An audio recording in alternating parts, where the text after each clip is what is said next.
Well, we've already brought you tales of devastation in the countryside, with farmers struggling to harvest their crops and indeed put more into the sodden ground. Well, we're joined now by our rural affairs correspondent, David Gregory-Kumar. I mean, this is terrible for the farmers, David, but eventually, will it mean higher prices in the shops? Looking ahead, yes. What does it mean for shoppers? You may think that.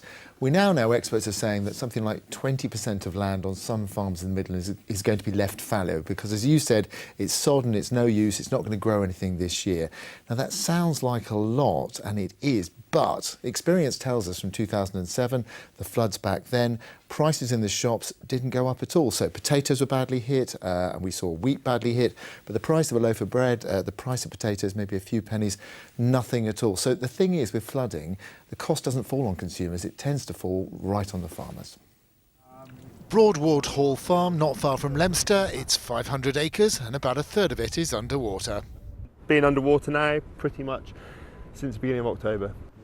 The River Arrow flows through this farm, but it's flooded so often now that farmer Ben Andrews has changed how he works the land. In the past we did try growing arable crops or potatoes on some of the and vegetables as well on some of the floodplains, but we just lost too many. The flooding became more and more frequent, and we decided we couldn't take the financial risk on it anymore.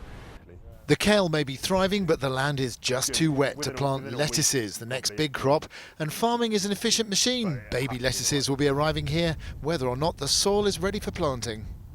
We'll get the plants and they'll end up sat on the yard waiting until a time when we can plant them, and then that will cause a knock-on effect into the summer when we start picking them. There's at least plenty of cattle feed after a good year last year, but these animals are staying put until the floodwaters finally recede. And you've been at the National Farmers Union Conference in Birmingham today. Flooding top of the agenda? I think certainly amongst the farmers I know who are affected, the sort of general gossip, but the main speech today was by Minette Batters, the NFU president, and she was really concerned with trade and the deals the government is looking to sign with new trading partners, countries we haven't had trade deals with for a very long time, and she's worried the government is really going to be brutally honest, sell our farmers down the river and the standards they farm to. She gave a really punchy speech, and afterwards I asked her how she's feeling about the government trade deals and our farmers. The point I made was this will test the moral compass of some in government. I think some absolutely believe that, you know, we can have imports that undermine our farmers that will provide cheaper food. My line is that actually we have cheap food. We have affordable food, which has been a massive success story for each and every one of us as consumers. But we don't want to see food that is imported, that is illegal to produce here.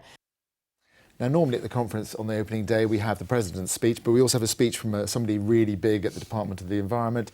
George Eustice is the new Environment Minister. He's the man in charge. No sign of him today. He's turning up tomorrow at 8 a.m. to give his speech, right after the big dinner tonight, so there might be a few fuzzy heads.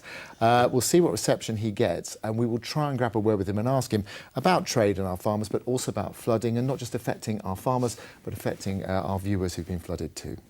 David, thank you.